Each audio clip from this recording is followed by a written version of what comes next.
the radical. Fundamental principles of freedom, rational self-interest, and individual rights. This is the Yaron Brook Show. All right, everybody, welcome to Yaron Brook Show on this Saturday afternoon. Hope everybody's having a great start to their weekend, and thank you for joining me, spending your weekend, your Saturday afternoon. It's 2 p.m. Eastern Time with the Yaron Brook Show, with me on the Yaron Brook Show today. So appreciate that. We'll be doing another show tomorrow, probably also at 3 o'clock, although might push it to the evening. We'll see how the day tomorrow develops, but that is the plan. Tomorrow we'll be talking about the right.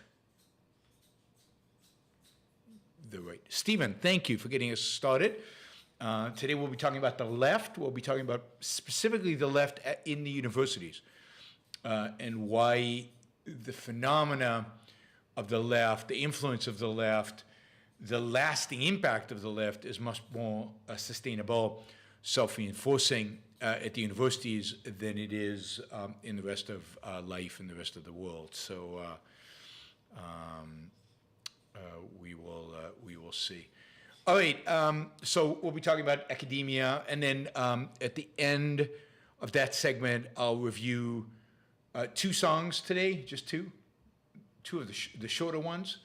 I'll be reviewing The Wellerman by Nathan Evans and Ariana Grande's 7 Rings. So can't remember, I didn't copy paste the people who actually paid me to review these, so I'm not sure whose it is, but you know. So today we'll be talking about Ariana Grande and Nathan Evans, those 2 songs anyway. So we'll cover that at the end of the show. We will get to, hopefully tomorrow, we'll do the Prophet Song by Queen. We'll do Akuma no Ko by, Japanese song, Attack on Titans, I think it is. The anime is called Attack on the Titans. So we'll do that, and then we'll also do, if we have time, because it's long, we'll also do Hemispheres by Rush. Unfortunately, the sad thing is I can't actually play the music and then talk about it because of copyright issues. I mean, YouTube would flip out if I started playing songs, the actual songs on the thing. So no songs.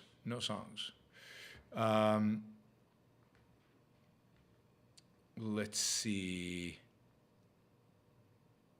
All right. So let's get going. We have a super chat going, as always. The way that we fund this show, the Yaron Brook Show, is through your monthly contributions on, what is it? YaronBrookShow.com/support on Patreon, Subscribestar, Locals, but also the super chat.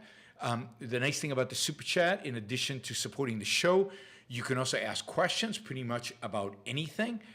I see Stephen is trying to ask me a question, but it didn't, Stephen, you're going to have to put in a couple of bucks and ask it properly, because otherwise it keeps disappearing. And I can't follow the chat. You have to include it in the chat, in the question, so it highlights so I can actually see it. Anyway, the super chat's available. You can support the show through the super chat. You can ask questions. You can ask questions for $2. You can ask questions for $499.99. We have a goal every show of $650, and we basically made a goal.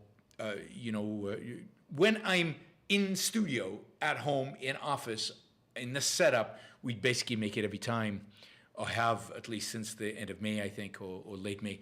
So let's not stop today. So I will, in the chat, I will keep, I'll let you know where we are, but we are striving to raise $650 through all of this. And let's see if there's anything else before we get to the heart of it. No, let's just jump in.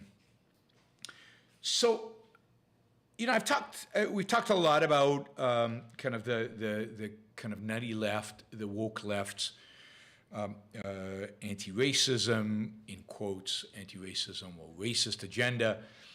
We've talked a lot about how it seems like in the political realm, a lot of the wacky left's agenda is being successfully rebuffed by voters, whether that was, as we saw, that was in in Virginia, including Northern Virginia, in November in the vote there for governor, and then we saw it in San Francisco. We've seen it in Minneapolis. We've seen it defund the police. We've seen it CRT in the schools. We're seeing generally a voter backlash, including in pretty left-wing cities around the country against kind of the wacky left. I'd also say that, while a lot of businesses give the agenda of the left a lot of credence, and they bring in DEI and they do courses and they do all of this stuff, my general sense of business is that it says what it needs to say to keep on going, but none of this is taken too seriously. Generally, I think even young people who kind of believe in the left's nonsensical ideas, once they actually have to live in the world, they have to make a living, they have to go to a job, they actually have a reality, and there's a reality check. They actually have to have goals. They have to achieve those goals. If they don't achieve those goals, they can lose their job. I mean, there's actually an impact of reality on their lives. So I'd say the impact of kind of the left's more wacky agenda is mitigated by young people when they go into the real life work environment. They get slapped around, they get woken up, they get a dose of reality, which moves them away from the craziest of the ideas. So I think in business, generally this happens to young people. I think it certainly happens politically. It's happening to the radical left. Their ideas are being rejected.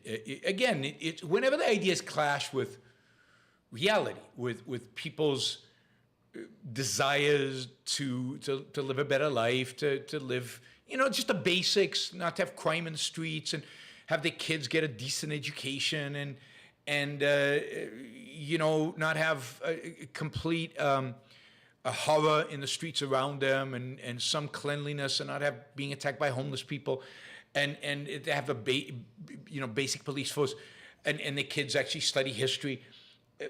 People reject the ideas of the left.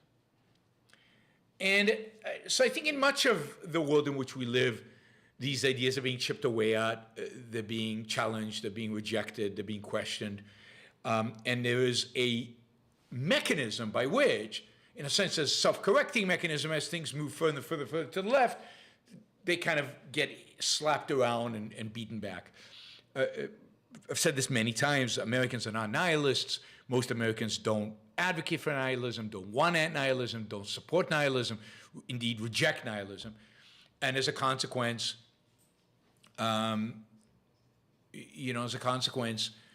these ideas don't really, plant themselves in the culture and sustain themselves over time.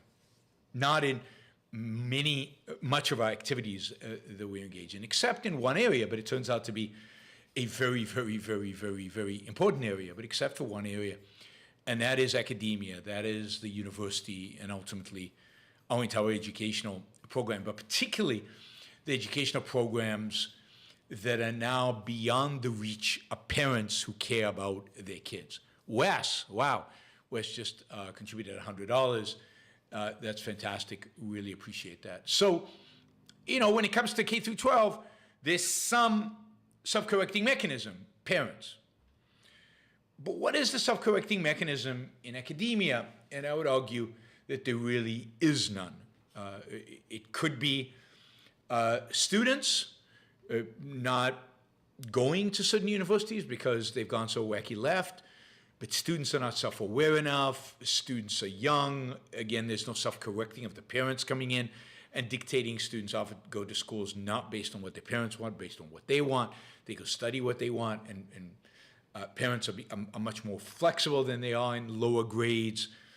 And the only other mechanism to rein in our universities are alumni, and we'll talk about that later. So we'll talk about why, that is, in a sense, our only hope is to control the nuttiness on our universities is through alumni. So let's go through what it is about universities that makes it so difficult to self-correct, and what is the problem right now in universities. And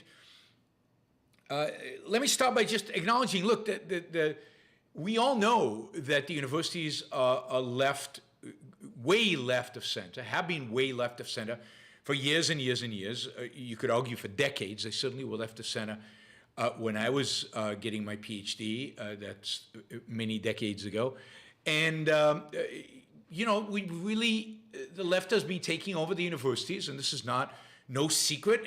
Everybody knows this. The left has been taking over the universities slowly but systematically, not as a conscious plan, but just as the way it happens, right? The YBS support page is down. Huh, interesting. You're on brookshow.com. Let's see, that's up. Let's click support. I don't see the support page. Where's the support page? Maybe it is down. All right. I'll have to, sponsor page is down.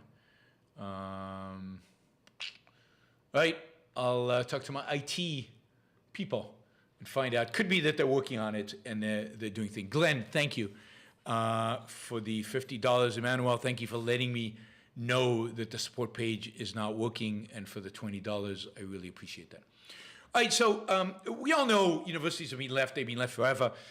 They've been more and more and more left over time, simply based on a pretty straightforward, simple mechanism. And that mechanism is tenure. So the way universities work is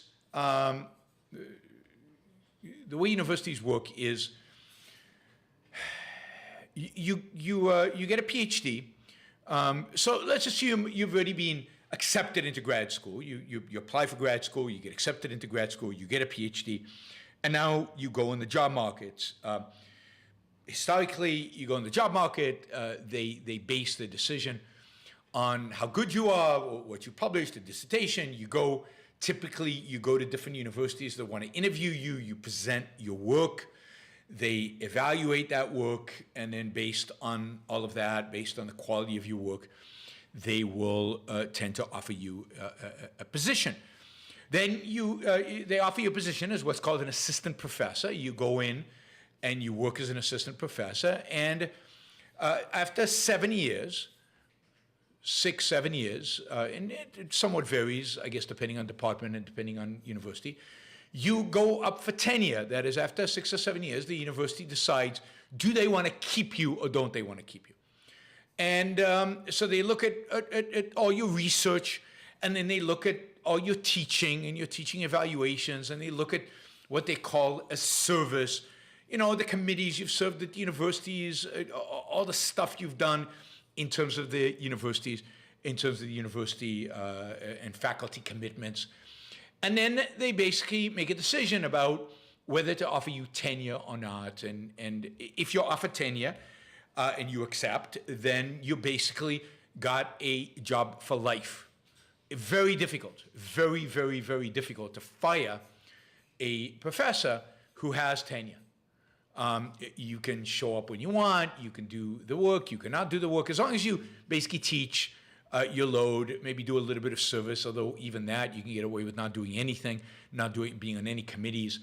But as long as you do your teaching, as long as you don't assault anybody, it's very hard to lose your job as a tenured professor. Very, very, very difficult. So you got a job for life. Now, if you want to make full professor, that's the highest standard. So as a tenured professor, you're an associate professor. To make full professor, you have to again publish and everything, and you go up and there's a committee and they decide whether to give you a full professorship or not. Now, if you do not get tenure, you're out. You've got a year to leave the university. And during that year, you can look for another university job, but you didn't get tenure. It's a little tainted already. You might become an adjunct. You might get another university job, but probably not a tenure job. You're basically out of influence in terms of academia. So for every student that wants to be a university professor, the key is, do your PhD, which usually takes about 6 years, 5-6 years. Get a PhD. Don't piss people off too much. Get good recommendations from the people you got the PhD from. Write a dissertation that's acceptable to schools. Get job offers. Get a job. Then spend 6 years writing papers, getting published. Again, getting published, peer-reviewed. Your peers are reviewing you. And then a committee decides whether they want you as a faculty member forever at the university or not. Once you're in, you can pretty much do what you want, say what you want. There are consequences to that as well, but basically they can't fire you and you got a job for life. That's the way it works. Now, think about it. If you're already a tenure professor at a university, who do you want to hire? Who do you want to surround yourself? Remember, when you choose somebody for tenure, you're choosing somebody that is going to be your colleague for many, many, many years. You're going to see him around the corridors, around the school, in department meetings for decades. Who are you going to choose to hang around? Well, you're going to choose people you like, people you tend to agree with, people who are not going to shake things up too much, people who, are not going to be your ideological or personal enemies. So the tenure decision and the original hiring decision are very much about the kind of people you want to surround yourself with, and the kind of people who do the kind of work that kind of fits in with your work. So it's kind of a self-reinforcing. So once, let's say that, for example, the left gets a foothold in a particular department, they're likely to want to hire people like them. And they hire people like them, and then they're more of a particular point of view in the department. And they might want some diversity among point of views if they're a little bit intellectually curious. But generally within a particular context, a particular framework, we don't want anything a little too much to upset things. And then the people who you hire that are cutting edge tend to be cutting edge in your direction. So if you're on the spectrum of, kind of center left all the way to wacky left being 10 and center left being 1, if you're 1, maybe you hire a 3. But then once you've got a few 3s in the department, they tend to hire 5s. And once you get a bunch of 5s in the department, they tend to hire 7s. And you can see that over time, these departments tend to drift leftwards. To a large extent, because the graduate students come from a particular ideological, philosophical, political background. Most PhD students tend to be from and of the left, that form of collectivism. There's some on the right, and what you see is they concentrate in certain departments, in certain places, even in certain fields. Some areas have fewer people of the right, and some places have more of them. And how you define right and left, as we've talked so many times, is ambiguous. So what you see is this trend of departments moving more and more and more to the left. In a sense, PhD students knowing this, so they either don't go into grad school and get a PhD if they're not going to fit, and if they do go in, they want to push the envelope a little bit. They're going to push it further out left, whether that's further out towards socialism, further out towards what's now called critical theory, critical race theory, critical literature theory, whether it's further out towards postmodernism, whatever it happens to be in that department, they're pushing out. And I think this is how, over time, by people voting in the people they like, or the people that support their point of view, this is also what happens in journals. Your best chance of getting published in a journal is taking an existing theory, taking a theory that people basically represents a consensus, and basically reinforcing it a little bit or pushing it in the boundaries a little bit, but not challenging it too much. Challenging might not get published. The top journals tend to publish things that incrementally move the field within a particular context that is already acceptable. So you get in academia a constant reinforcement of the prevailing ideas, constantly being pushed further and further to the left, because the left is what dominates our universities. Right? So even though, for example, in economics, the right, let's say in economics, the more pro-markets, there's been an increase in their numbers in certain places. And there was a period in which it really had a sense that free market economics was taking over. It was everywhere. It had the chance to really dominate. It never really happened. Partially because economic departments didn't let it happen.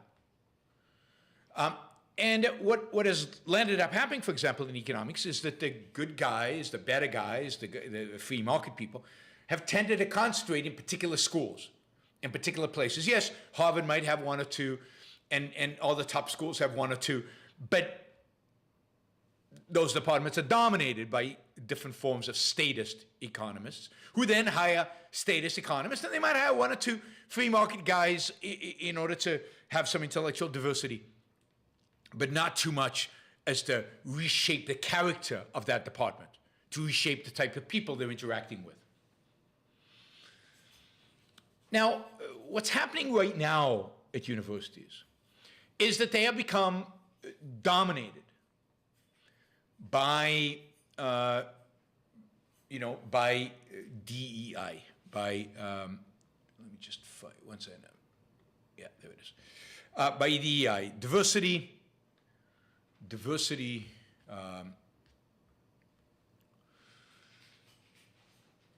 right, something in inclusion. What's the E stand for? I had it a second ago.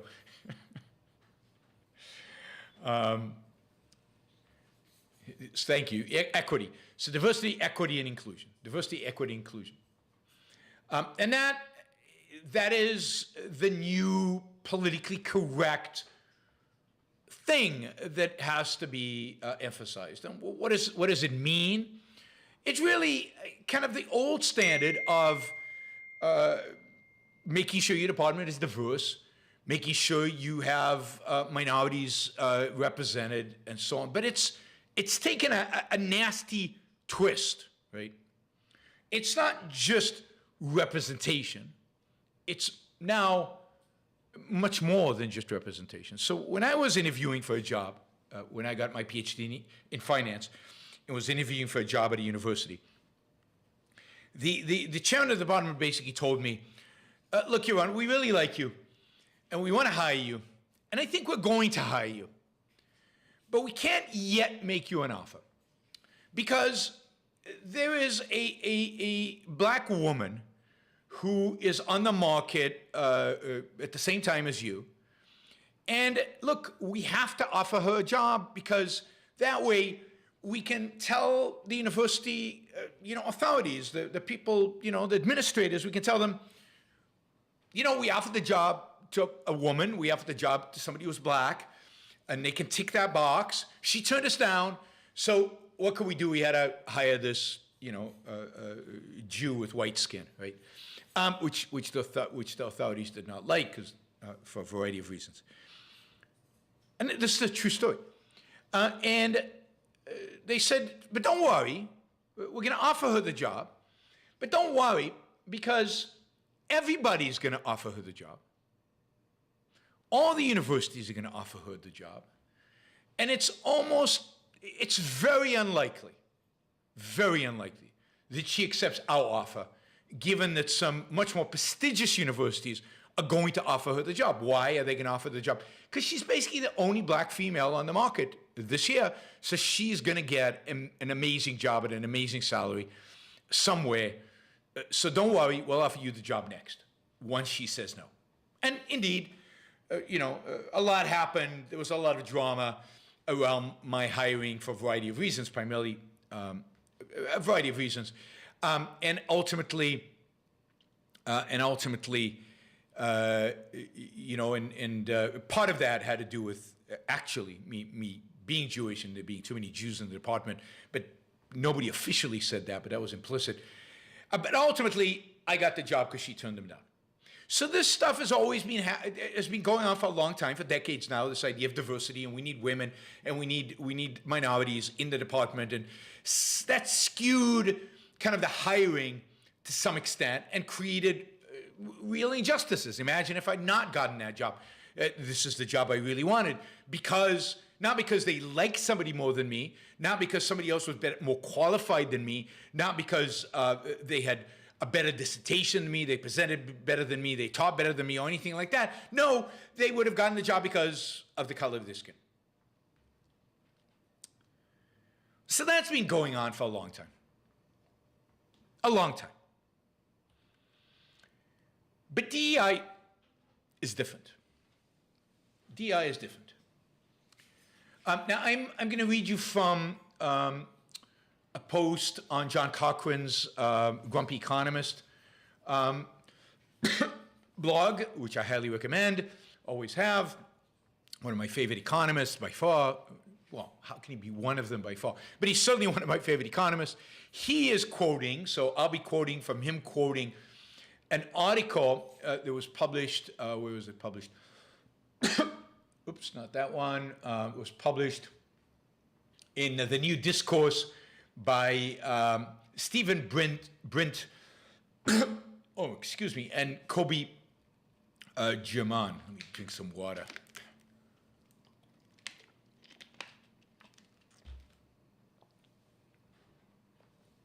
I'll also be quoting, or telling you the story, or quoting from this article by Joseph H. Manson, who's got, I guess, a blog as well, or a Substack, where he's talking about why he's leaving the university, which was published, I think, a couple of days ago.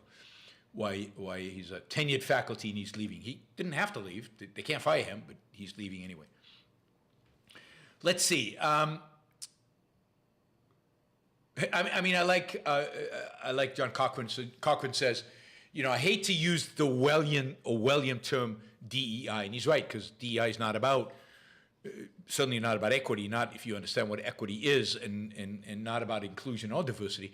Ultimately, it's about politics. He says, I hate to use the term DEI. It is really CPE. So DEI is really CPE. What does CPE stand for, according to John Cochran? Conformity, preference, and exclusion. I like that. Conformity, preference, and exclusion. Okay, so here's the quote. This is what DEI now is all about. It's, right? And I'm quoting, by 2019, 8 of the 10, and this is all from the University of California, 8 of the 10 University of California campuses mandated that ladder rank faculty recruitment require candidates to submit diversity statements. Notice, this is not about whether you represent diversity, whether you are minority or whatever, but your attitude towards diversity. That is, you have to submit a diversity statement. And I'm quoting again, these statements ask candidates to discuss what they have contributed to the university's goals of diversity, equity, and inclusion. So what they're asking you is not, I don't know, how do you add to the racial or sexual diversity in a department, in our campus, which is kind of a question they could never ask in the past, but kind of what they were all thinking in the past. The question now is, what have you done to contribute to the university's goals of diversity, equity, and inclusion. What are your views on DEI? And what have you actually practiced? I mean, have you gone to a Black Lives Matter demonstration? Have you smashed some windows? Have you signed some petitions? Have you done something? In other words, have you been an activist? What is your opinion, in a sense, about DEI? So this is again from University of California, and this is from the article quoting, they delineate criteria for scores ranging from 1 poor to 5 excellent. An applicant who doesn't discuss gender or race ethnicity should receive a poor score, as should an applicant who sees DEI as anti-ethical to academic freedom or university's research mission. So if you have a particular political view, philosophical view, the DEI is not consistent with the university's mission, that it's not consistent with academic freedom, you don't have academic freedom. You basically get a poor score. It says, an applicant who discusses DEI as core values that every faculty member should actively contribute to advancing should receive an excellent score. So basically, if you agree with their political agenda, if you agree with their philosophical agenda, then you get an excellent score. And if you don't, you get a poor score. Now, okay, so they rank my views of DEI. Why does that matter? Well, it matters because this screen is done on all job applicants for academic jobs at the university. And only the people who get acceptable scores, their resumes, their hiring package is then passed on to the departments to review. So note that anybody who's does not have a positive view of DEI, who's not an activist with regard to DEI or pretends to be an activist or argues for activism with regard to DEI, doesn't even get their hiring package at the department level to be reviewed at the departmental level for hiring. They're screened out. Screened out.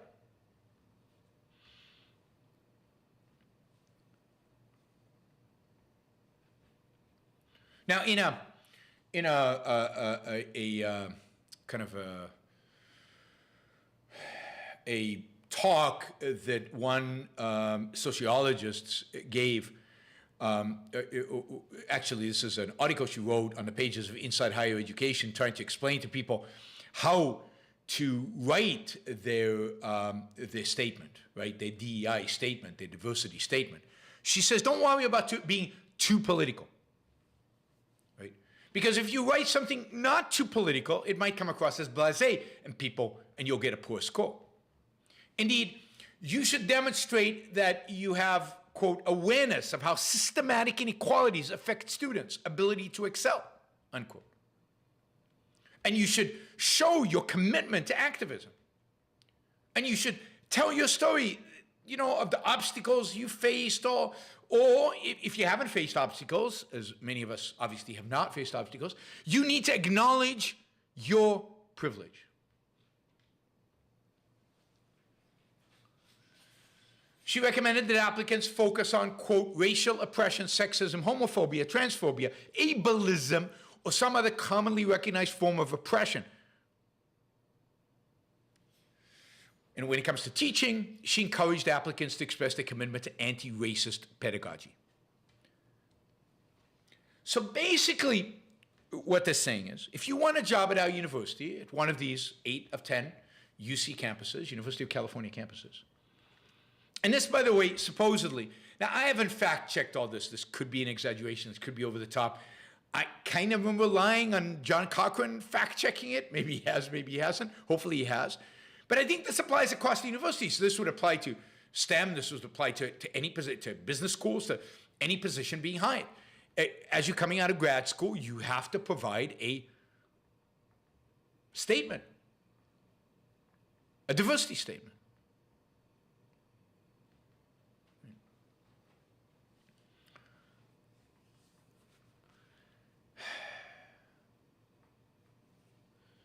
So here's what happens. I already described this, but this is in their terms. In 2018, the university began to experiment with the use of diversity statement as the initial screening device in faculty searches. And I'm quoting from the article. In a presentation prepared by UC Davis Vice Provost for Academic Affairs, search committee members were instructed to review a candidate's contribution to a diversity statement before any other part of the application, and candidates who do not look outstanding with regard to their contributions to diversity would not advance for further consideration in the hiring process. In other words, only people with the right politics get to move forward. Only people with the right politics get to be considered for a job. UC Berkeley has published information about the effects of the policy mandating the use of diversity statement as an initial screening device. In one faculty search, less than 1/4 of otherwise qualified candidates had submitted diversity statements that were sufficient for advancement to the next stage of hiring. So 75% were not deemed acceptable from a political perspective, from a political standard, political ideological standard. This is a binding constraint. Now, this will turn almost immediately. These departments overwhelmingly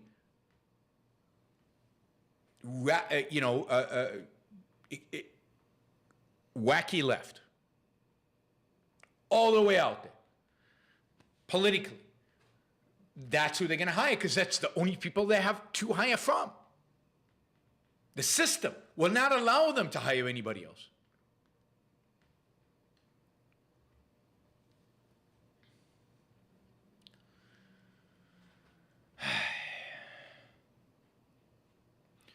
During job talks, where you go to the university as a grad, when you're finishing grad school, and you present kind of the work that you're doing, your dissertation. During job talks, candidates were asked to explain their ideas about diversity, and their responses determined whether they were eligible to be hired in the late stages. Candidates were eliminated because they were perceived as being insufficiently committed to DEI, regardless of their academic qualifications. And this goes on, and it truly is scary. And what happens is that, you start building up a faculty that is more and more and more, aligned with the craziest, most left-wing ideas possible. And this is what this guy, Joseph H. Manson, describes. He says he's been a tenure-track professor since 1996, tenured since 2000 in anthropology department at UCLA.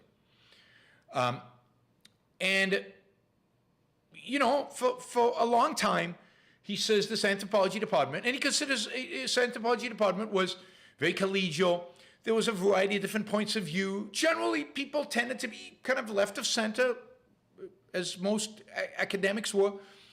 But he says gradually, one hire at a time, practitioners of critical, i.e.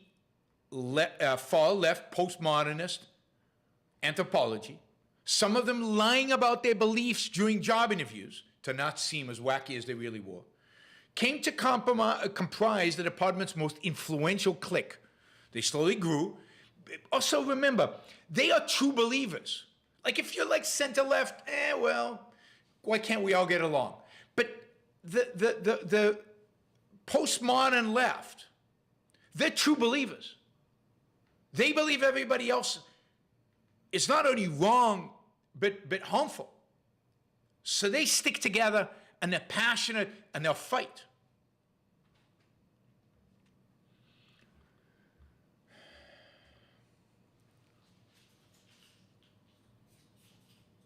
He said, there's so many of these, they're particularly nasty. They are super intimidating. And he gives an example of how they've treated a particular colleague of his.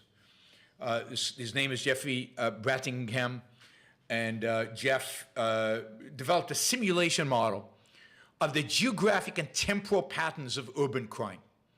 He created a predictive software that he marketed to law enforcement agencies. Now you can imagine what the far left thinks of somebody who has a software program that predicts based on area, based on demographics, based on geographic and over time where crimes are going to be committed. You can imagine that they think that this guy is a racist, nasty, horrible person. Plus, he's working with the police, the enemy. So they started going after him, and they harassed him, and accused him of racism and everything else. And Manson here says, look, Jeff is not a racist. He's a standard issue liberal Democrat. It didn't matter. They restricted his teaching, his ability to teach courses. They reclassified him. They harassed him.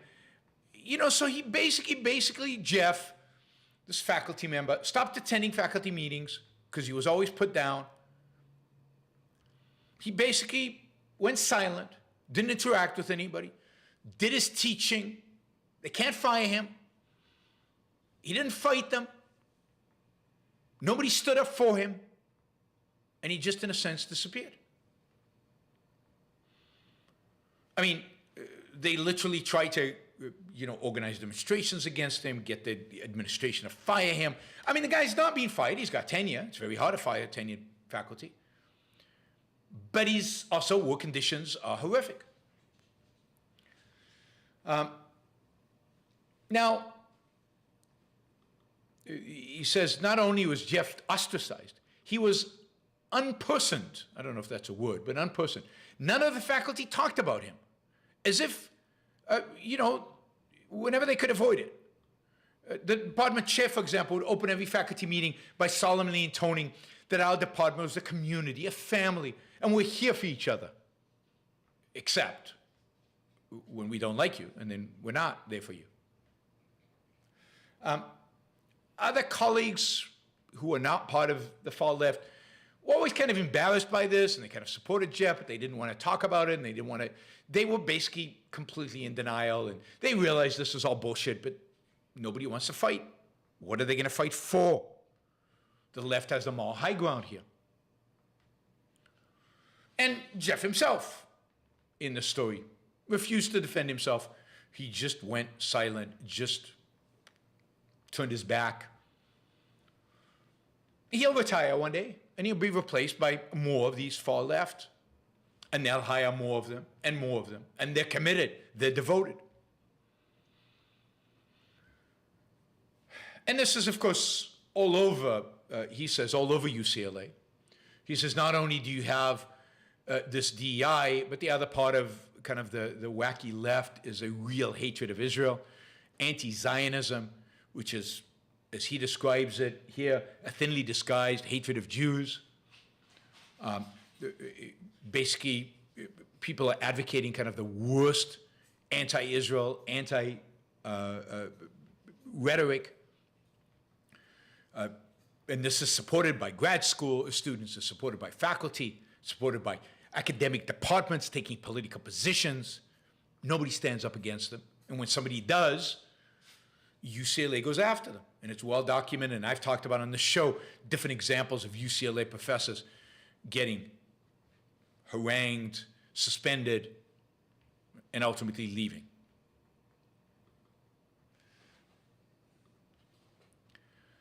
So Joseph Manson has decided he's leaving. He's got many years. He could still stay at the university. He could get a salary. He could do very little. He could be like Jeff, not interact with anybody, teach his classes, get a nice pay. But instead, he is retiring. Why? Because it's too painful. It's too painful for him to see what's becoming of his department, what's becoming of his university. It's too painful, given that he's a Jew, to see the hostility towards him and his fellow Jews, I guess, on campus.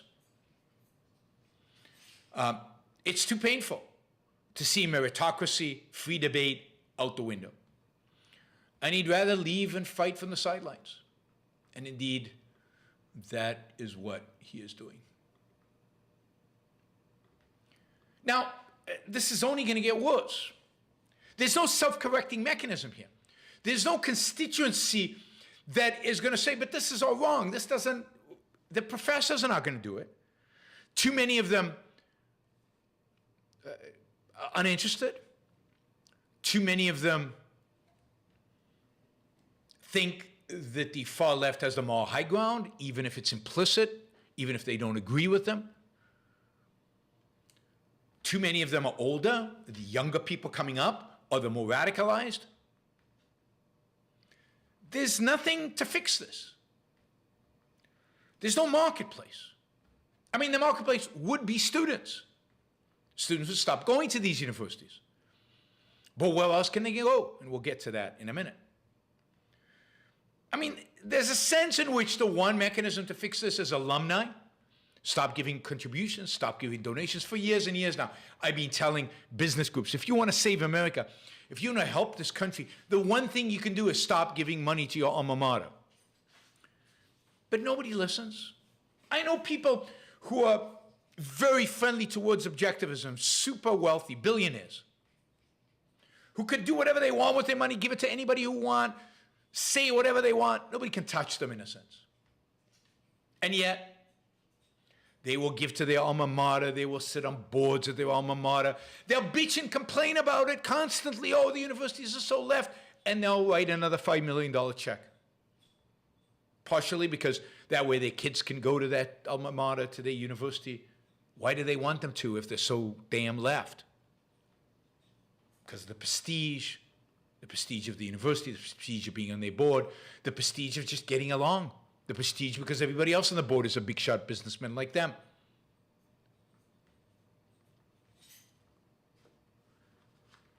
So you see this pattern of wealthy Americans, whether they're conservatives or whether they're just center-right or whether they're libertarians, who continue to fund the universities, continue to write checks, and they think that they're writing it to this program or that program and somehow it's secluded or they're building a building. But everybody knows money is fungible. Everybody knows that if you write a check to a university that's not very, very clearly delineated towards something new, you're basically funding the status quo getting worse, funding the move towards even worse and worse and worse. I remember years ago, the Board of Regents of Dartmouth tried to rebel against the university, against its hiring, against its move towards the left, and they were ultimately crushed.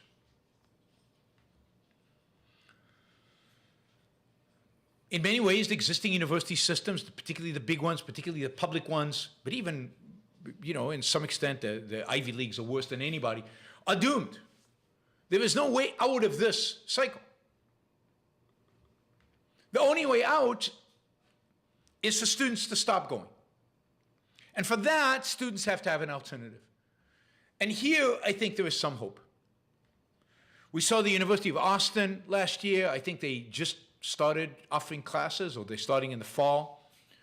I saw another university started in Savannah, Georgia, where Jordan Peterson, I guess, is the chancellor or something like that, that is trying to be an alternative to the existing universities.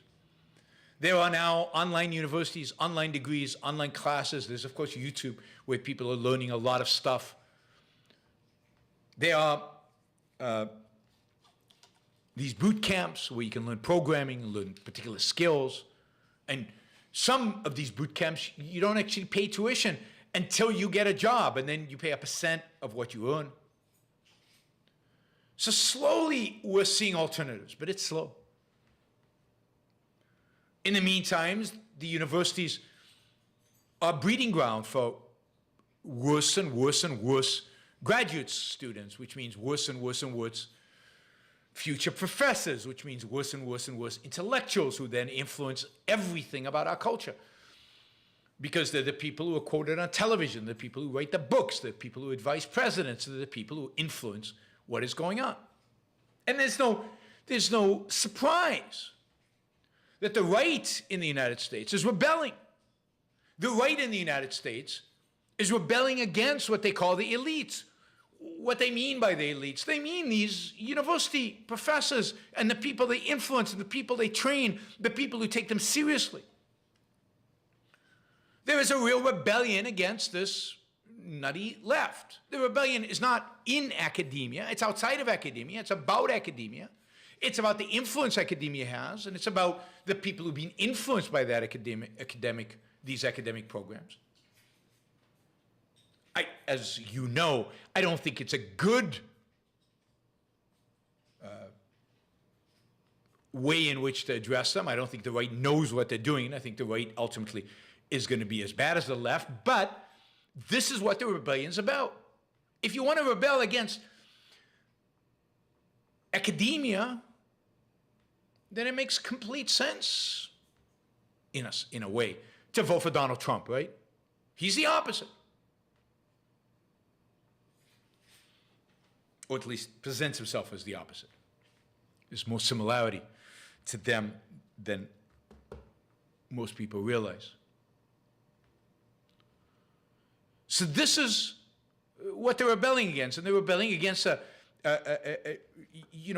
points of view about race and diversity and the nature of reality and the nature of sex and gender and all these things.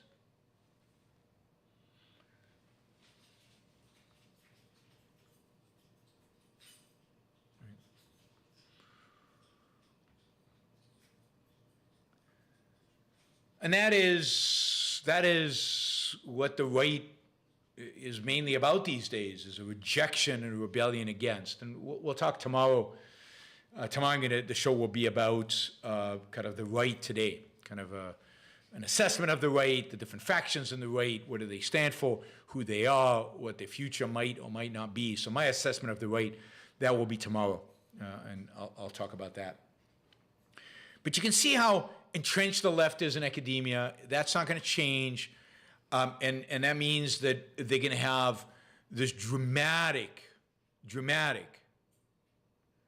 influence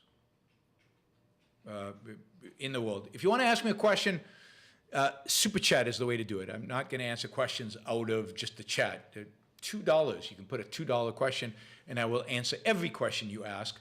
But you have to use the Super Chat to do it. Otherwise, it's not fair. Some people are putting money to ask questions.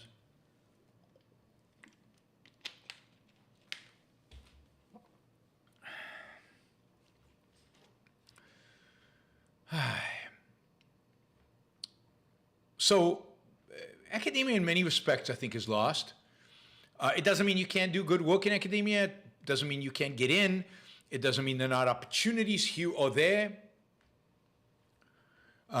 It doesn't mean that academia is not worth still trying to get into, because you get to influence lots of students. You get a certain credibility in academia. But the mainstream in academia, the thrust of academia, is basically lost to much of the left. Again, there are outliers. You know, there's Brad Thompson's program at Clemson. There's generally the economics program at Clemson is pretty good. There's George Mason University, particularly in economics. There are so many, places in which that are still maintaining a real education and still holding on to some real values, but they are the exception, not the rule, unfortunately. And I'm sure that universities in some states are better than universities in others. What I read you is from California, which is a state that is a basket case already, and its universities are just off the charts in terms of basket cases. And I think that's also true of the of many of the Ivy Leagues.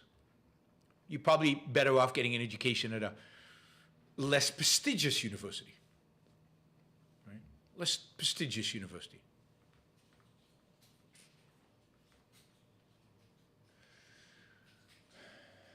All right.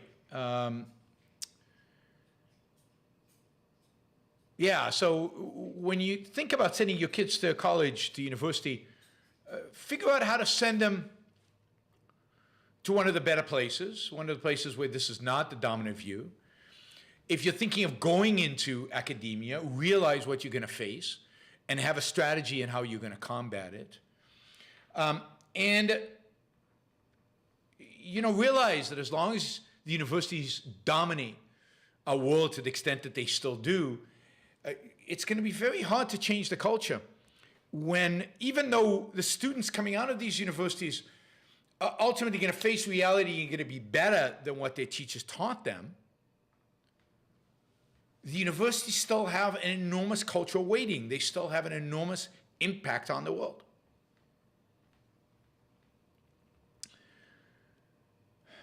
All right, let's take some super chat questions and go from there.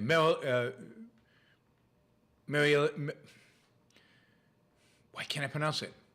Mary Allen, thank you for the support. Really, really appreciate it. Let's see. We're at about halfway to 650, maybe a little below halfway, so we've still got 340 to go. Again, if you want to ask me a question, any question, if you're really curious about something, if you think something's really important and you want to ask it.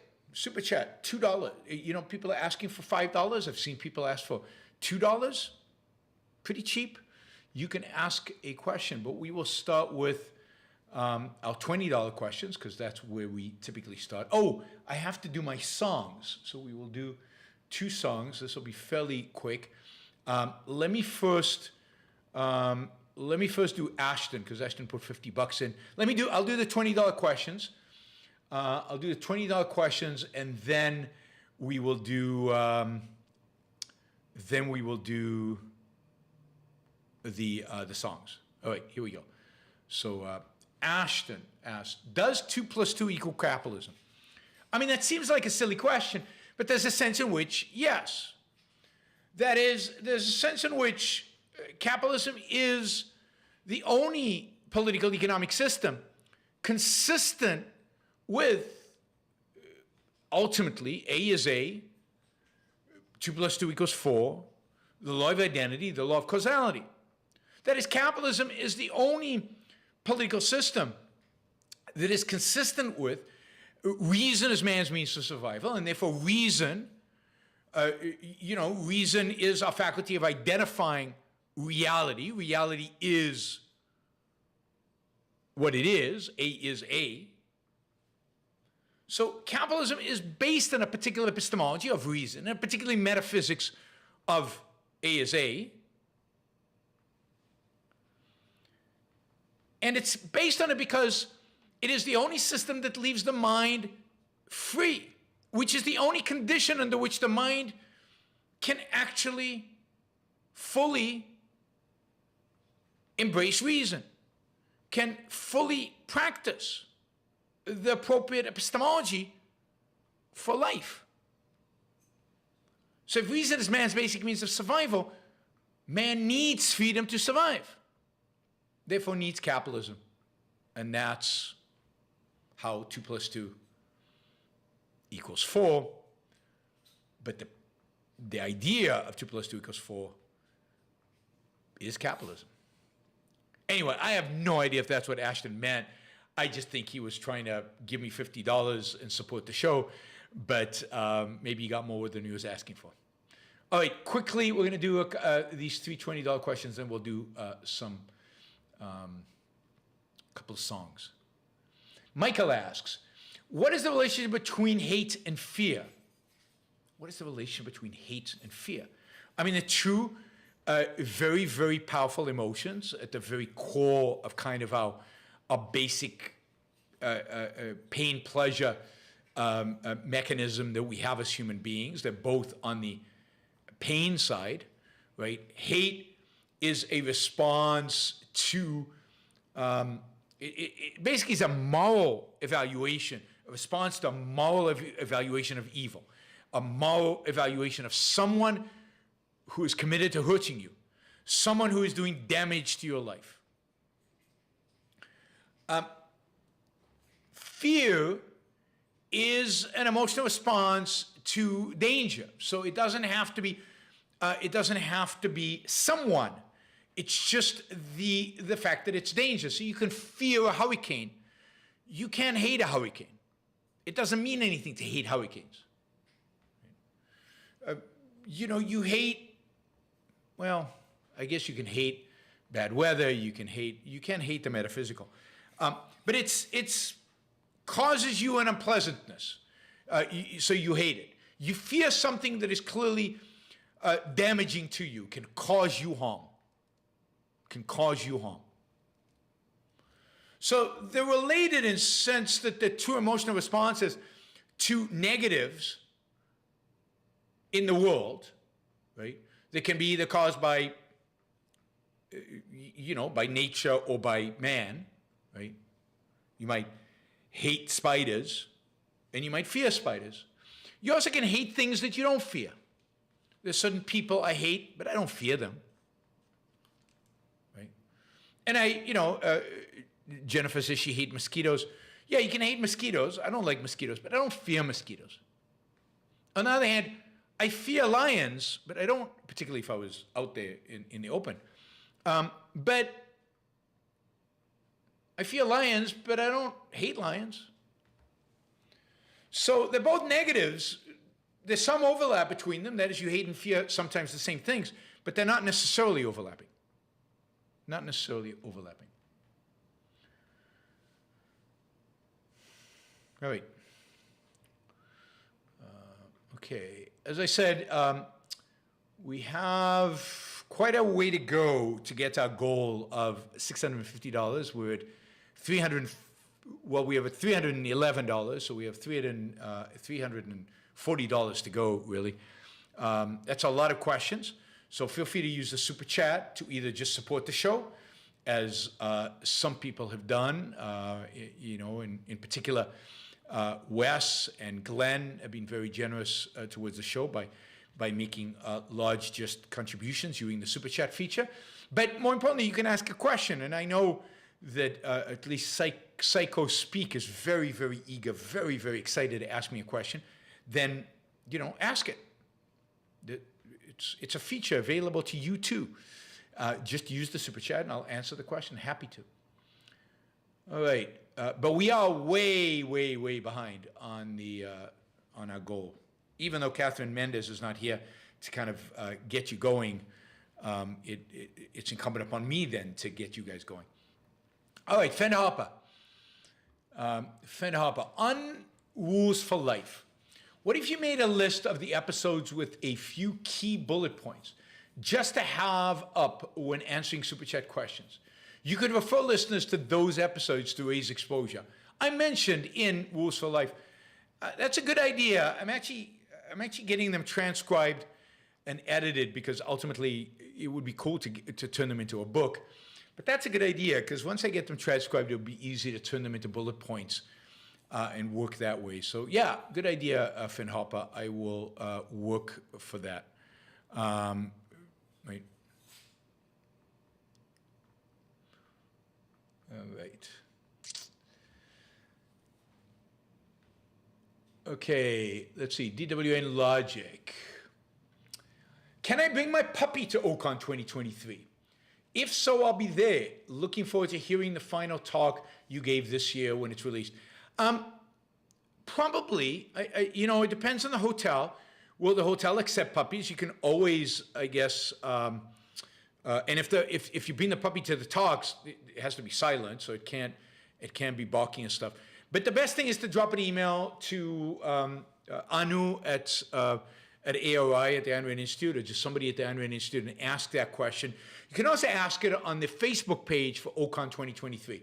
So there's probably, if there isn't yet, there will be soon, at Ocon 2023 Facebook page. You can ask it on the Ocon 2022 Facebook page and ask that question. I actually don't know what the answer is to that. I think that if the hotel allows dogs, then I think we would too, but as long as they're not disruptive. Okay, we got a couple of songs here. Wow, no response to my call for questions. I've got 3 questions left, a $10, $5, $5, and then the show is done, and no opportunity to get to our $650. So go for it. All right. Now, I can't play the songs, which kind of sucks because it would be good to play the songs. So I'm going to assume you have some knowledge of these songs, although I didn't, so I don't know why you would have. And I can't play the songs because I'd be, it's a property rights issue, right? It's an intellectual property IP. YouTube would ban my video if I played you music on it, so I can't do that. So let's start with The Wellerman by Nathan Evans. The Wellerman is a folk song. It's a folk song, kind of about a shipwreck, about a captain and a crew and a shipwreck and a ship that goes down, and it's one of these songs that I think were originally it's an old song that Nathan Evans I think is recorded. It's a folk song. It's a song that is meant to be sung in a pub. With a bunch of drunken sailors. It's fun. It's got that element of a little bit of nostalgia for the days of going out on the ships. It's got a sense of both nostalgia and appreciation for them. It's also it's got a nice rhythm to it. It's very Irish. It's fun. I would listen to it once. I can't imagine listen to it many times. I can't imagine being interested enough in it it's not my kind of music. It's pretty primitive. It's pretty simple. It's pretty straightforward. I think Nathan Evans does a good job. He's got a good voice. He can handle the rhythm. So it's like folk music, all folk music. It's fun. It's simple. It's kind of gets you wanting to clap and join along. But it has no life. It has no depth, and it's not something you repeat. It's not something you really. It's not something I could listen to. I could sit down. Okay, I'm going to listen to music now, and I would put on the Wellerman. It's something Gordon Lightfoot has a good song about a boat that goes down in the what's the name of the song? That's a good song. I like that. And he's got like a folksy type. And when I was young, I used to like Gordon Lightfoot. And sometimes when I'm driving, I'll listen to Gordon Lightfoot. I like folk songs for driving, for background lights. Not any kind of where you don't really need to have any kind of intensity and emotional connection, because it doesn't connect emotionally for very long. Something Fitzgerald, the Edmund Fitzgerald. Yeah, I like that song a lot, the Edmund Fitzgerald. I like it more than Wellerman.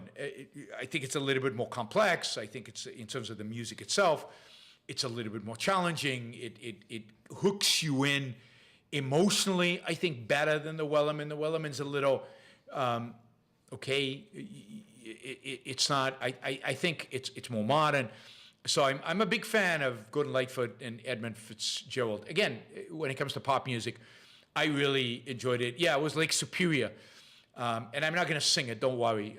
It's the other thing you'll never get from me singing along. Even though right now, the Edmund Fitzgerald is being hummed along in the background, in the back of my brain. So that's going on there. So I'm going to look into Nathan Evans and see what else he does. I haven't had a chance to yet because I thought his performance was very good. I'm curious now about the rest of his music. All right. The second song for today, and then I'll do two or three tomorrow. The second song for today is Ariana Grande, a song called Seven Rings. And whoever requested that I analyze lyrics, music, integration, the song lyrics, reflection of the culture, how the song impacts the culture. I mean, this is this is a terrible song in every dimension, right?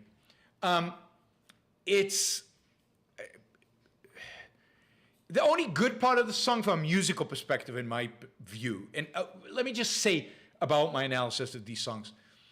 This is, in many respects, completely subjective. I'm not an expert.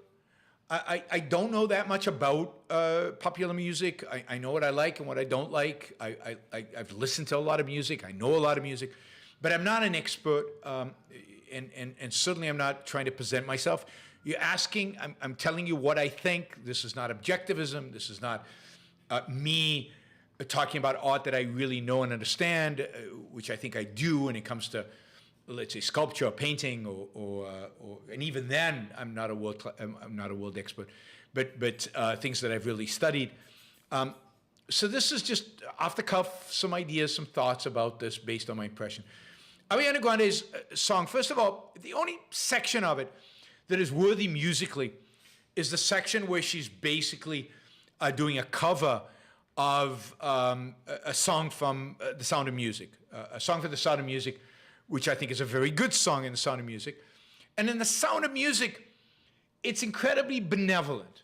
In The Sound of Music, it's all of my favorite things. And it's a song about values. It's a song about the things I love. It's a song about pointing out all the wonderful things in my life. And there's a real benevolence and positive attitude there. And it's a fun song, and it's engaging and fun, and that part of the Ariana Grande is musically pleasing. But then when you look at the kind of what she's singing about, the things that she loves, it's pure materialism. It's, so yeah, breakfast at Tiffany's and bottles of bubbles, girls and tattoos who are like getting in trouble, lashes and diamonds, ATM machines, buy myself all of my favorite things. So it's all about buying. It's all about acquisition. It's all about materialism. It's all about getting stuff.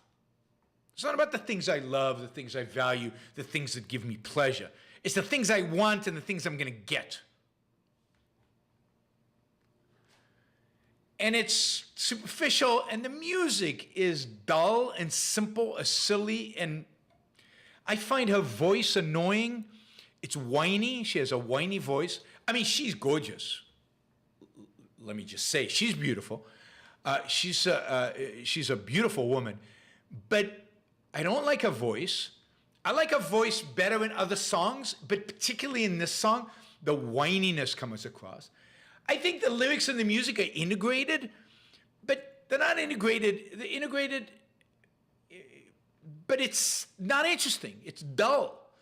And it's this, again, it's all about acquisition. I see it, I like it, I want it, I got it. I want it, I got it, I want it, I got it. There's sophisticated lyrics for you. I want it, I got it, I want it, I got it. You like my hair? Gee, thanks, just bought it. I see, I like it, I want it, I got it. And that I want it, I got it, I want it, I got it is repeated over and over and over again. That's the chorus line. I mean, that's boring lyrics. It's, it's portraying a view of life, a pure subjectivism, pure materialism, pure acquisitionism. It's not the self-esteem of somebody who's earned something, pursuing values, wanting something, attaining it, enjoying it. It's the attitude of a little, of a little kid. I want it. Let me have it. I want it. Oh, I got it. I want it. I want more. Give me more.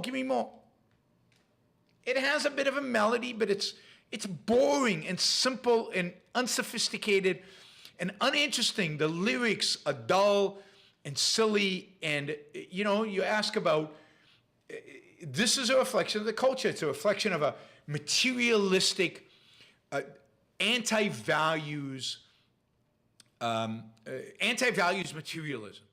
I want it for the sake of having it. I want it because I have an emotional response to it, right? I want it because I feel like it. It's pure emotionalism. And in that sense, I think it's very reflective of the culture, a culture of acquisition, not for the sake of happiness, not for the sake of enjoyment, not for the sake of pursuing real values, but acquisition for the sake of having when your neighbor doesn't have, for the sake of keeping up with the Joneses, for the sake of having bling and shining and big, but it's pure emotionalism.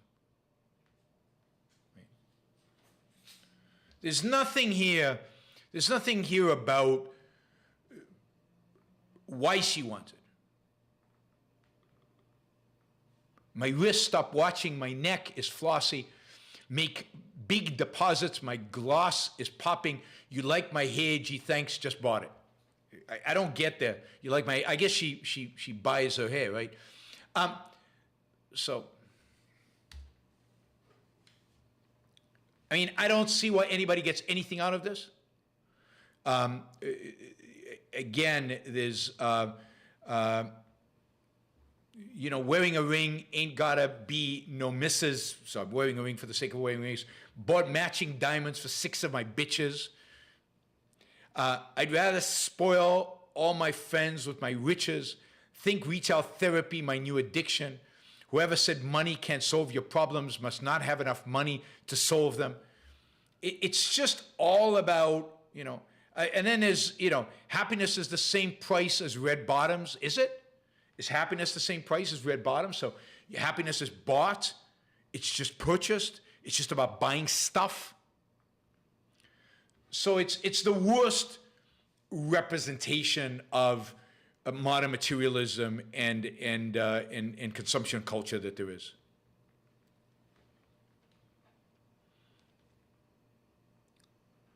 Money's not the root of happiness, and there's nothing here about earning. There's only here about spending. That's it. So and again, the music is terrible. There is no music.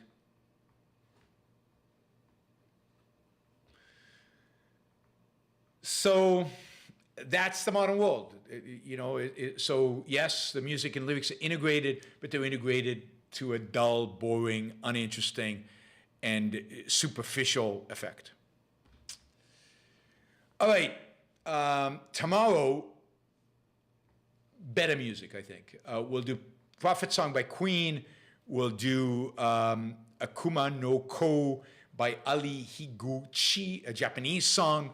And that'll be, the quality of the music is much, much better. It's a different universe. And then maybe if we have time, we'll do Hemispheres by Rush. If not, we'll do Hemispheres by Rush the following time. But all 3 of those are significantly superior, I think, musically, from every perspective, musically, emotionally, integration-wise, complexity-wise, than the 2 songs I reviewed today.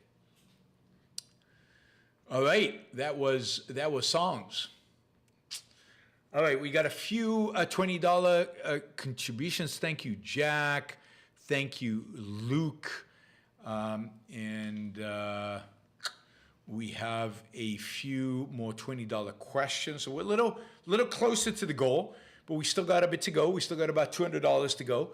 So keep the $20 questions coming. We still need about 10 of those to make our goal for today, $650. Of course, somebody could do $100, $200 to get us there faster, and that would be great.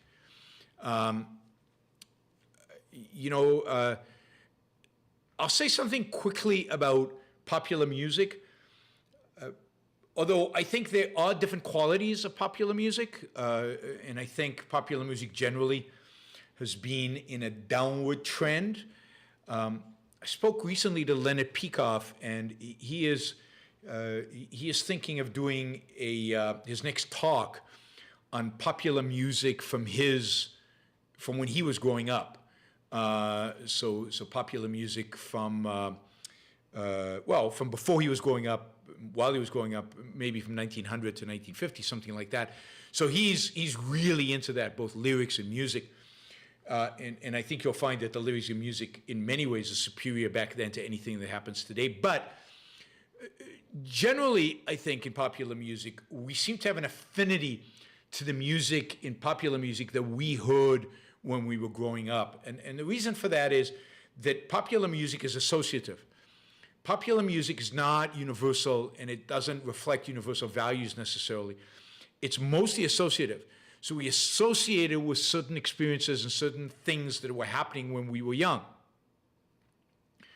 And we liked it when we were young, and we remember liking it from when we were young, and that's what makes, so for example, for me, the best popular music ever was the 1970s, and I'm sure if you grew up in the 80s, you think the 80s was the best, and the 90s was the best. And it's very difficult to evaluate across time, although I think you can see certain trends. I think popular music today particularly sucks. So popular music, I think, is very associative and very related to when you were growing up.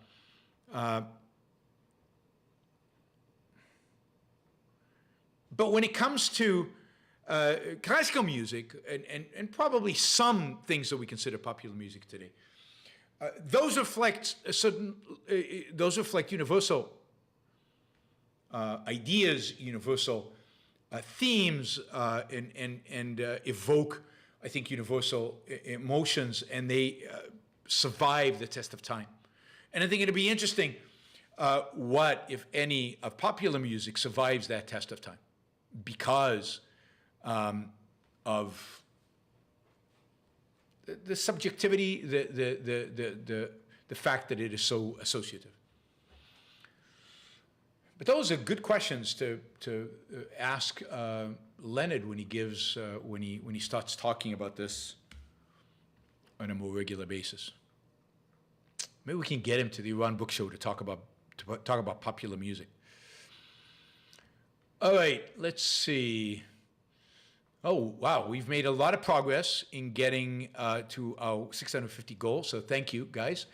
That is terrific. Let me start. So we got a bunch of questions. Let me start with a $100 question by Colleen. Colleen asks, I do outsource CFO services for entrepreneurs, and I want to incorporate more pro-capitalism and objectivist ideas.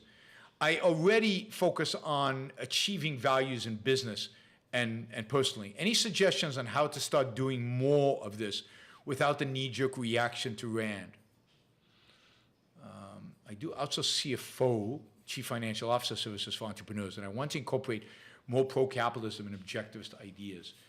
Yeah, I mean, I think there's a lot that can be done, both in explaining, in the context of a CFO, in the context of Chief Financial Officer, both in explaining the morality of, for example, the profit motive, talking about the profit motive, talking about why it's good, it's right, it's just. You don't have to bring objectivism in, you don't have to bring Ayn Randed, but why are profits good? In the context of ESG today, it would be good to bring up ESG, and stakeholder theory versus maximize shareholder wealth and what that means and what long-term value creation means and why that should be the purpose of the corporation, of the business, and why it's wrong for the business to try to maximize benefits to all these stakeholders or to sacrifice profits for the sake of some social cause or to do these other things. So the understanding of the role of profits, the understanding of the role of business and the role of, well, really, it's all about profits and why profits are good. I think that is so crucial, and there's so much to be done. And as a CFO, I think you have an in to discuss those kind of things. So profit is at the heart of that. And then, of course, you can discuss the ethics. Everything about the ethics is about what you said about achieving values. So you can talk about being rational and being honest and having integrity and all of the things. So in how you do your work, and again, without even talking about Ayn Rand or talking about where you got these ideas, you can talk about a philosophy that is pro-profit, a philosophy that is pro-productiveness, and why these particular values are pro-productivity values. So you can do a lot of what I cover in my morality of financial markets courses. You could talk a lot about just morality as it applies to productiveness, and you can talk a lot about the morality of profit. I think those are three things you can add if you're not doing yet, or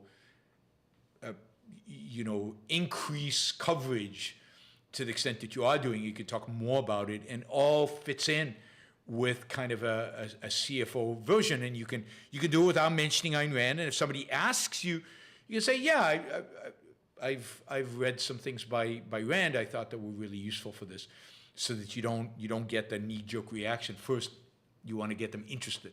So you don't have to mention Rand explicitly in promoting the ideas. Okay.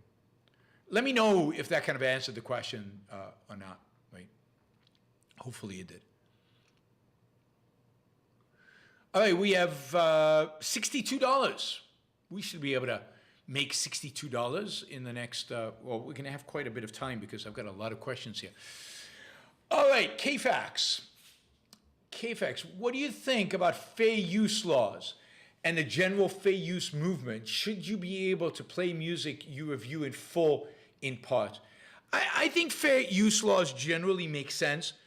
I do not know whether the fair use laws as they apply today make sense, or whether the fair use laws, what they would look like in an objective society. I'm not a legal scholar. You'd have to ask a legal scholar for that. But I think that fair use laws make sense within the context of intellectual property rights. I think there's a reason they exist. But how much of a song should be allowed to play? Anything, under what circumstances? Could this be contractual, or does it have to be by law? All of these things would have to be worked out in a proper legal system. I have no reason to think that the fair use laws as they exist today are unreasonable. So fair use laws basically say, look, you have intellectual property over this, but it's unreasonable to expect people not to be able to use it for certain applications that are not monetized, where they're not making money off of it. But, for example, for teaching, or for example, for, I don't know, for a discussion of a particular art piece. Can I show it? Can I play a bit of a song? I think all of those typically fall into fair use. I don't think you can play the whole song, but for some reason you can show the whole painting. So again, I don't know what goes into the considerations about all these things. But particularly given that I do try to make money off the podcast, it is a little tricky, because the more it's about making money, the more the fair use laws go away. Fair use laws are about, I think, when there's no making money. But anyway, I don't know that much about how to apply fair use laws. I'm going to leave it to the experts. All right, Bree asks, Chile has published its new constitution. It has to be ratified by the people on September 4th. It would be nice to have a show with a lawyer pointing out all the faults in it. It looks horrible, but I am no expert. I would be shocked if it's not horrible, but I haven't looked at it, I haven't read it, but just knowing kind of the what went into, or the people who advocated for changing the Constitution, it was unbelievably leftist, and it was going to be an awful, horrible Constitution. So, but I'll try to look into getting some text from it and see if we can analyze that text, and maybe having a legal expert look at it. Thanks, Bree. By the way, we've raised exactly $600, which is kind of weird that it would be so round. I guess Keith, his last contribution just got us to exactly $600. So we're missing $50. Somebody could do $50 question, or 2.5 $20 questions, any one of those. But we really should, given that we're this close, get to the 650. By the way, if you like the show, like it before you leave. Just click that button. It helps with the algorithms. It really does help quite a bit to raise the visibility of the show on YouTube. We've had almost the entire show, over 100 people listening live, but only 52 likes. So if you like the show, don't expect you to do it if you don't like the show.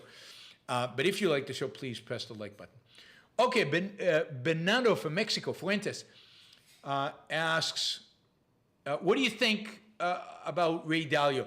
I mean, I have a lot of respect for Ray Dalio. After all, Ray Dalio is one of the most successful hedge fund managers in history. He runs the largest hedge fund in the world, if I'm not mistaken. So I love successful financiers. I respect them. I have a lot of admiration for them. I think Ray Dalio has the right general attitude. So I liked much of his Principles book. But unfortunately, he's not completely consistent. He doesn't have a deep understanding of capitalism and how it works, and the morality of capitalism, the fact that we should strive towards laissez-faire capitalism. I think his economic analysis is often shallow and not very deep and not that useful. He's often a doomsayer when it's not quite doom yet. And if you're a doomsayer over and over and over again, at some point you'll be right. And there's a little bit of that in the last few years with Ray Dalio. But he is very smart, and he has made a lot of money. And his economic analysis is almost always interesting, even when I don't agree with it. So definitely somebody worth watching and reading and listening to, but don't take it as the word of God. Evaluate it, judge it, include it, think about it in terms of your analysis. And yeah. Daniel asked, do you listen to Peter Schiff's podcast? Would you have him on your show to talk economics? Do you hold similar views in coming inflation, depression? I don't listen to Peter Schiff's podcast. I don't listen to almost anybody's podcast. I'm friendly with Peter Schiff. I like a lot of what he does. I don't agree with him on everything. I don't agree with him. I tend not to agree with him about the coming inflation, depression, because he tends to always see inflation, depression just around the corner. He almost always tends to see the dollar collapsing and being replaced by something. So I find Peter Schiff has always been a doomsayer. I've known Peter personally, I don't know, for 14 years now, I think, since 2008. I've been on television with him. I've been in privately. We've hung out together. I like Peter, and we get along. But he's always a doomsayer, and most of the time he's been wrong. Right now, he might be right. Things are going to get worse. We're going to be in a recession. We do have inflation. We're probably going to have stagflation. Peter Schiff is right about inflation. Well, but he's been saying there's going to be inflation since 2008. So you have to say that he's been more wrong than right. He's been more wrong than right. He's been saying there's going to be inflation. I mean, I was on television with him when he was saying, gold is going for, to way up, to many thousands. I think it was 3,000 and even 20,000. So Peter Schiff is not right about inflation. I mean, the fact that he's right now, when he's been saying the same thing over and over and over again, does not make him right. Does not make him right. So I don't think Peter's right about inflation, unfortunately. But again, he generally is right. We generally agree in economics. We're both laissez-faire free market types. We both blame the Fed and the government for the bad stuff that's happening. We both believe stagflation is coming. Peter seems to think, I think, that we're heading towards a complete collapse, or a much bigger collapse than I do. He might be right this time, I don't know. And he often predicts the collapse of the dollar. Right now, the dollar is stronger than it ever was, or that has been in 20 years. So I don't necessarily see the collapse of the dollar imminently, partially because I think other countries are worse than America. Peter has, and he did this with China, Peter has this inclination to think other countries are better than the U.S.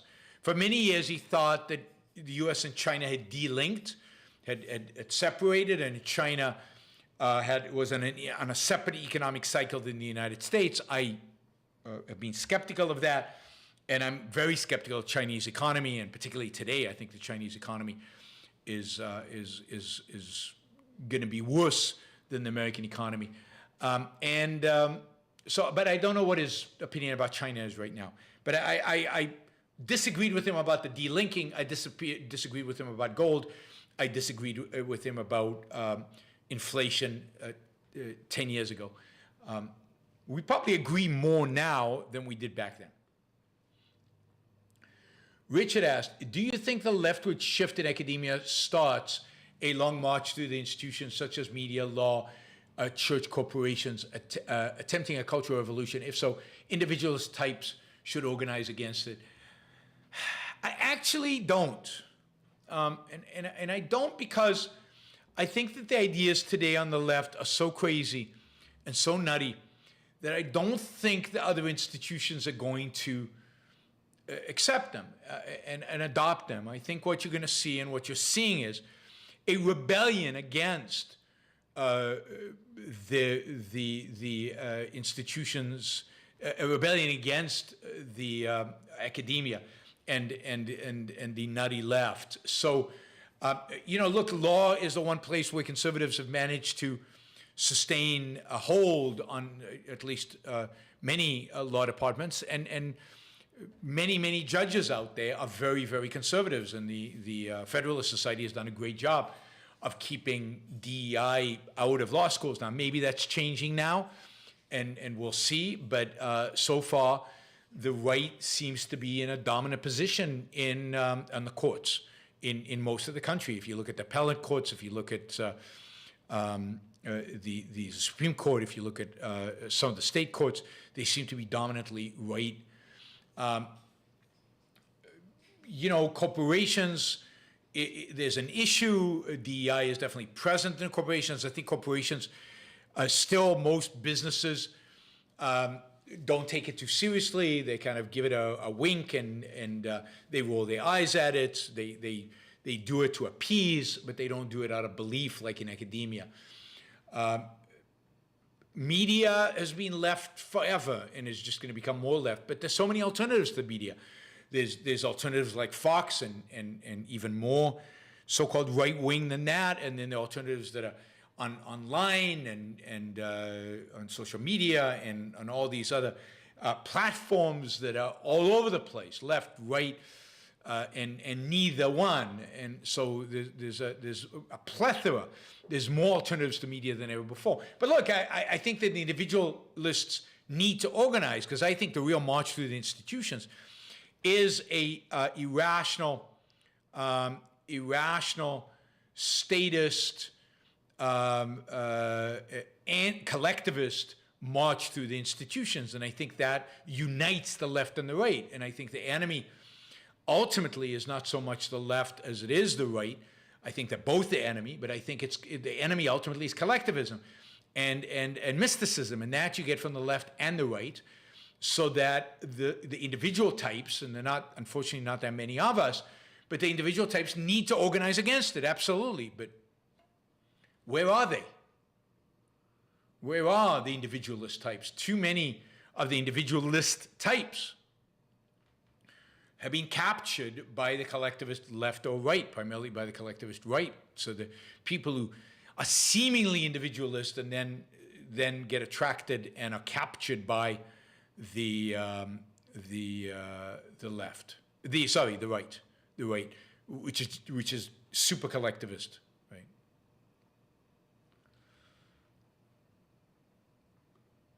All right. By the way, we're only $20, one $20 question short of our goal. So somebody come in with a $20 question, so we make our $650 goal, and we can move on, right? Or we could go over the $650 goal. That would be cool too.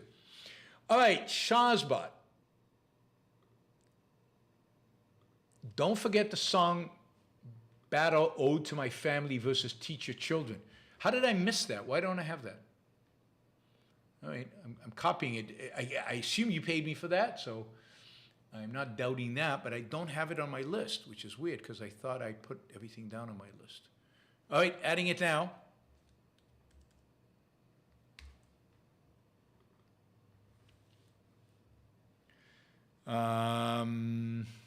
Thanks, Shazbot. All right. Hyper-reason. Can't have hyper-reason. What do you think is the profit morality of options trading? Is it a zero-sum game unlike long-term investment? No. Options trading is not zero-sum. Options are used extensively in our economy For risk mitigation, I use options to reduce the certain types of risk in my portfolio. And if to the extent that there are out there people who use options to speculate, that is great because that provides me, who are doing it in order to reduce risk, with liquidity. So options trading serves an important, a crucial, an important function in the economy of risk reduction for a variety of different trading strategies. Derivatives more broadly are a mechanism by which to reduce and to help price risk. And if we can price risk and reduce risk, we make the market more efficient, we make the market more productive, we make the economy more productive. We allow people to take on only the risk that they want to take on. We allow people to be rewarded for the risk that they take on and not for risk that they don't want to take on. So it is an incredibly productive feature. People use it to speculate, but that's fine. That speculation provides liquidity for those of us who are using options in order to mitigate risk. All right.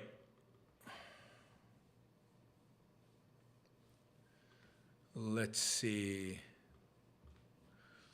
All right, we've got a bunch of under $20 questions that I'm going to go over now. Just to remind you, we are $20 short of the goal. And once I finish these questions, we are done. All right, let's start with, unless they're new questions, you can ask questions. You can make a comment and put a dollar amount to it. So I know, for me to address the issue, put a dollar on it.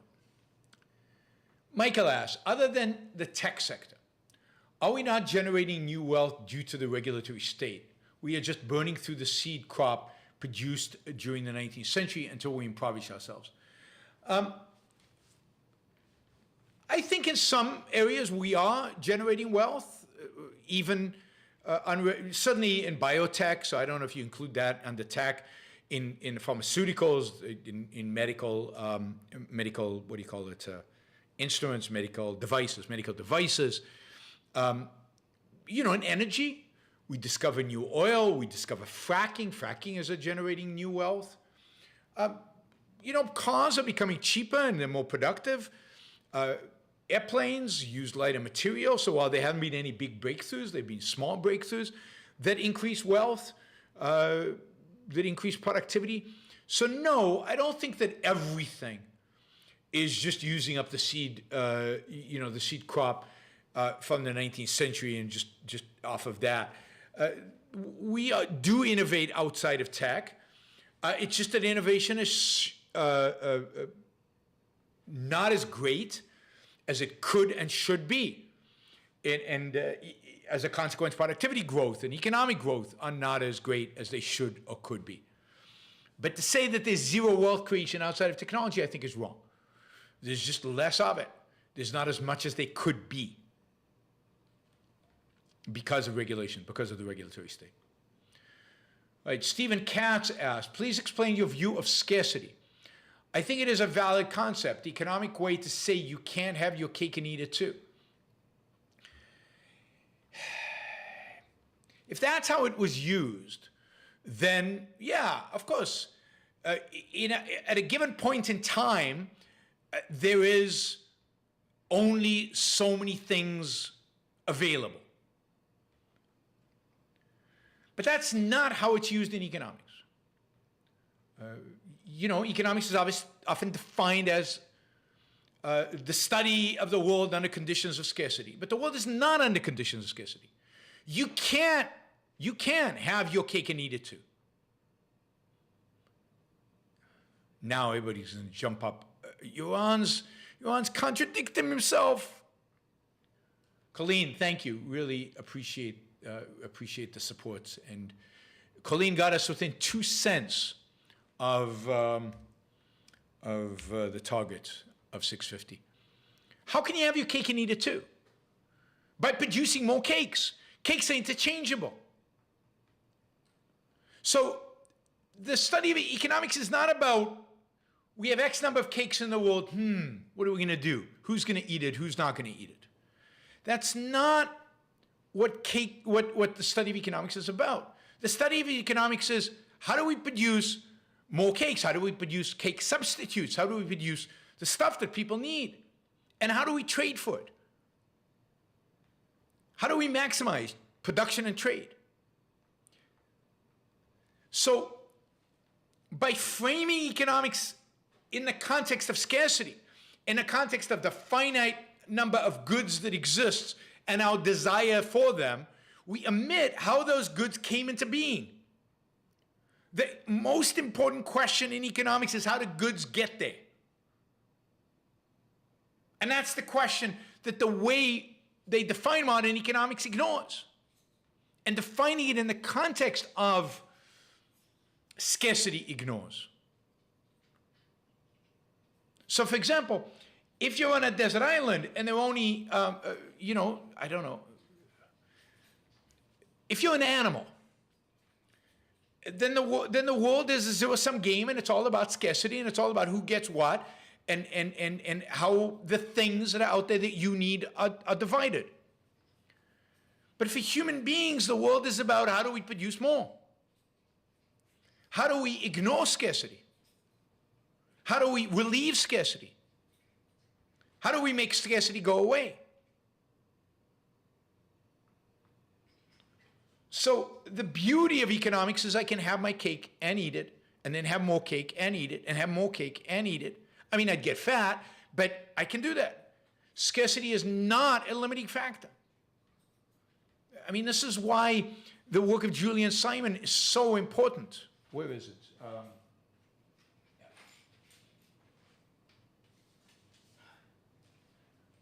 Highly recommend these two books. People always ask me about books in economics. They're thick, right? They're big books. So, The State of Humanity and The Ultimate Resource, particularly The Ultimate Resource. Humans have infinite potential. Human has the ability to create infinite quantity of goods. There's no limit to production. There's no limit to productivity. There's no limit to how many cakes you can have. And in that sense, there's no scarcity. So that's the sense that I don't accept. Now, yeah, if you define scarcity right, thank you, David. David just got us over our target, so we're now at $651.17. Thank you, David. So if that's what you mean, then fine, but that's not important, and it's not crucial for economics. There's nothing crucial about it. I can't have all the cakes now. I can have as many cakes as I can produce. So that's interesting. What's interesting is, how many cakes can I produce? How many cakes should I produce? How do I get more cakes? If I can only produce X number of cakes, how do I get more than X? Oh, by trading with other people. Maybe they can produce more cakes. Those are the questions. Scarcity is not an important issue in economics. And it plays into the left. Because with the left, the way the left treats economics is, we have X number of cakes, how do we distribute them? So the economics is about the study of the distribution of scarce goods. And that is a horrible, horrible anti-economics definition of economics. And that's what scarcity, the whole focus on scarcity, leads one to. Hopefully that is clarifying, Stephen. I don't know if you agree, but hopefully at least it clarifies my view on it.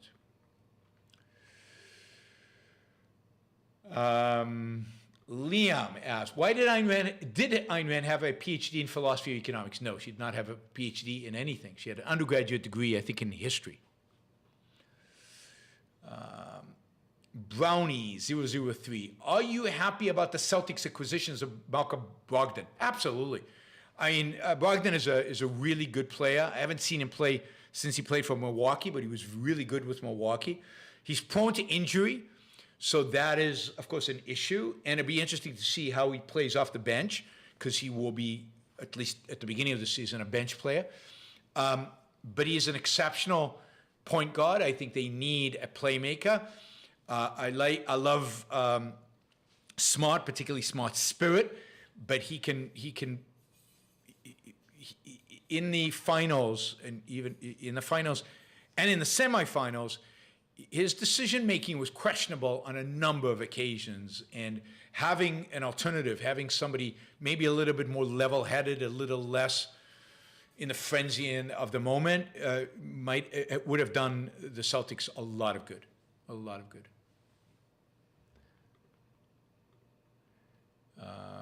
Roland asked, do you have a favorite color? If yes, has it always been the same? Yes and yes. So my favorite color is blue, particularly dark blue, the blue that the sea or the ocean gets, in the afternoon.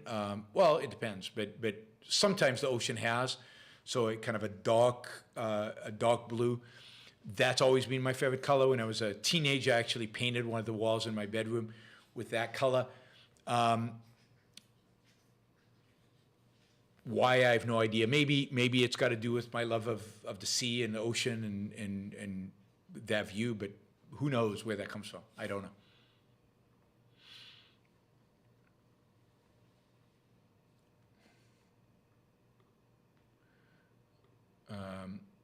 Frank says, for your PhD, did you do a research experiment or write a dissertation about a finance topic? What did you write about? I proctored a PhD exam. I wrote a dissertation. It was about, limited liability, the impact of changes in limited liability laws on firm value, on corporate value. I basically did what I call event studies, and I wrote two or three essays that then I published in journals. So, it was semi-interesting. Weldon asked, hope you won't see my question about colors as another expression of culture's materialism. No, why? People like colors. There's nothing wrong with colors. Colors are good. Anthony, do you have an opinion on Apple's series For All Mankind? I haven't seen it. Sorry, haven't seen it. If I watch it, I'll let you know. But so far, it looked strange. I mean, the premise looked strange. It didn't look that interesting. Is it worth seeing? Keith asked, do you like Tetris? I guess I played Tetris when I was a kid, a long time ago. Not particularly, I guess. Jennifer asked, do you like Adele's voice? Yes, I mean, Adele has a magnificent voice. I mean, a lot of these singers have magnificent voices. Adele's got some nice music too, but I find that, I mean, a lot of the modern popular music, they have amazing voices, but they're misused, and they're not put to an interesting purpose. The Japanese song I'm going to talk about tomorrow actually has a beautiful female voice put to good use. Pretty amazing, the range and the scope of it and the drama that it projects. So I really like that song. I mean, it's I don't really understand it, and it's obviously a part of a movie or part of an anime thing. So it's related to a particular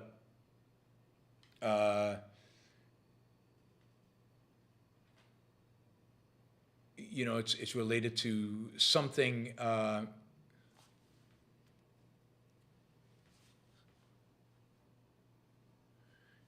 Anyway, I don't understand a song. The context, because I don't know the context of the movie.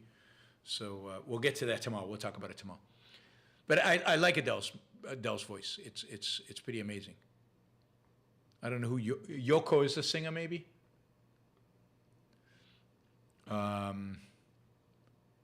Nathan, can you explain how and why inflation is calculated differently today than it was decades ago? Are the numbers we see today underestimates? I mean, this is the problem about inflation. It's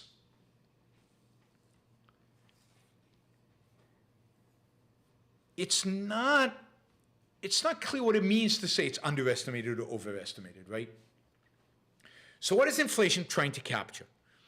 It's trying to capture the increase in the cost of the goods that you buy. But we all buy different goods. And we all buy different goods in different times of our lives. From month to month, we might buy different goods. So it's trying to kind of do an average. And it's trying to also take into account the fact that, for example, the computer I buy every 2 years, let's say, is always about the same price, but it keeps getting better. So you could say the price hasn't gone up, so inflation is zero, but it's gotten better, so that would suggest that the computer, in a sense, has gotten cheaper. So the problem is that you're trying to create some kind of average basket of goods that an average consumer buys. But there is no average consumer. And your inflation is going to be different than my inflation because I'm buying different things than you're buying. And then you're trying to put in a calculation of the effect that that quality is increasing while prices are staying flat. So the improvement in technology. So the basket of good today is different than it was in the 1970s, and that makes sense because we buy different things today than we did back then. The weighting within the basket is different, and on top of that, I don't think that in the 1970s they adjusted for things like computers getting faster because nobody was buying computers, right?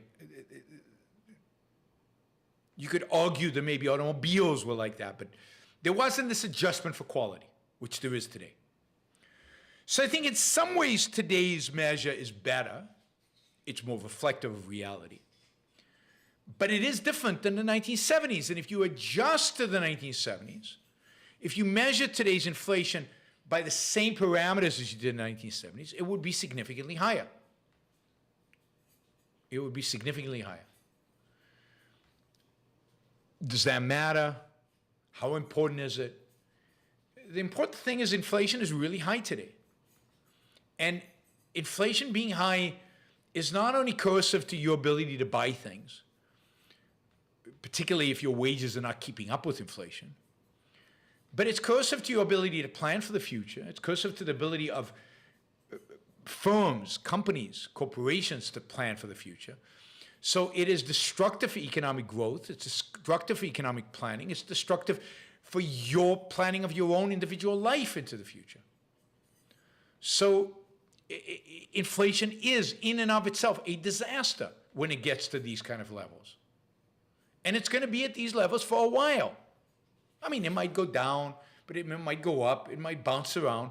But it's not going away anytime soon, even though the market thinks it is. I don't think it is. I think it's here for a while. Because I don't think anybody's willing right now to do what's necessary to eradicate the inflation. Okay?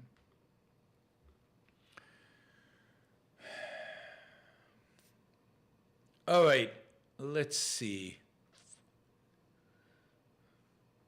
Anybody? All right, I think we're done. Cool. 2 hours, almost to the minute. Thank you to all the super chatters. We made our goal. We made 650, so thank you for all of that. Thank you for everybody who asked questions and kept me on my toes.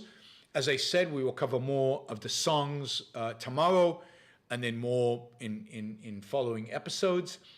Let's see. Don't forget to like the show before you leave. If you liked it, press that like button. It helps with the algorithms.